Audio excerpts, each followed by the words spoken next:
Hello everyone, welcome to my channel and thanks for watching. Today I'll be showing you my way of making a Sudoku puzzle. Hopefully you can follow along and make your own as well. So to start us off, I have this blank piece of paper and we'll need to create this grid that will put it in the puzzle. I have here a puzzle that I've already made, a Sudoku that I've already made. I'll just set that underneath in order to create my grid.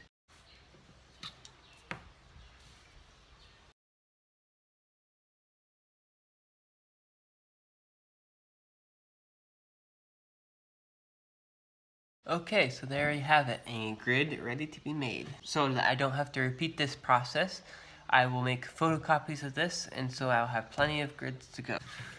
Here I've made a few copies so that I don't have to redo any grids in case of messing up. So set those aside for now, and let's continue on the Sudoku puzzle. Now that you have the grid complete, it's time to actually make the solution. The way I started is that I just fill in the top row with numbers.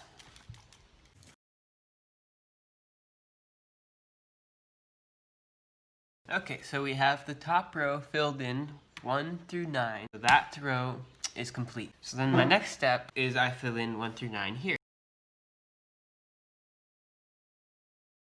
When you're filling them in, you have to make sure to not put any number in the same bigger square twice. So in each of these squares, you can only have 1 through 9, and then in each row and column, you can also only have 1 through 9. And so the next step I do is I have ones. So I have a 1 there, a 1 there. So the other one has to be in one of these 3 boxes. So I just put it randomly at first. And if it turns out that it doesn't work, you can always use the eraser. So then I continue to fill in for all the rest.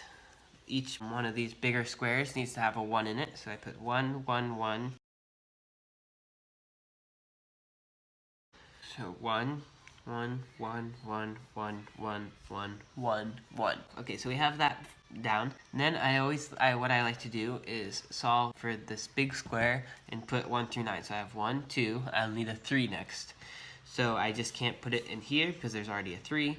So I'll just put the 3 wherever I want, and there looks good. Now I just have to add a 5, 6, 7, 8, 9. So this box is complete.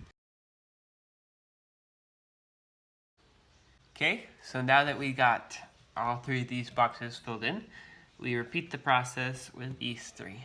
And of course using the columns as well as the rows to help you figure out what you need to do. To check, you can always just count horizontally if we have 1 through 9. 1, 2, 3, 4, 5, 6, 7, 8, 9. Okay, this row is good. No repeating numbers, 1 through 9. So these 3 are okay. Now we just continue with the same process till we have a full solution.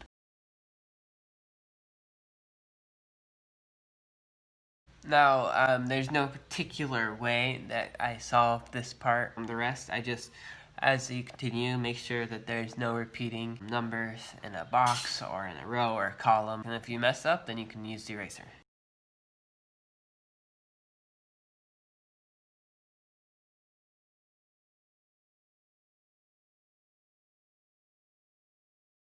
Okay, so here we go. We have our solution. That's it for that stage. Next, we have to create the puzzle part, which is actually the hardest part. Making the solution is actually pretty easy, you'll find out.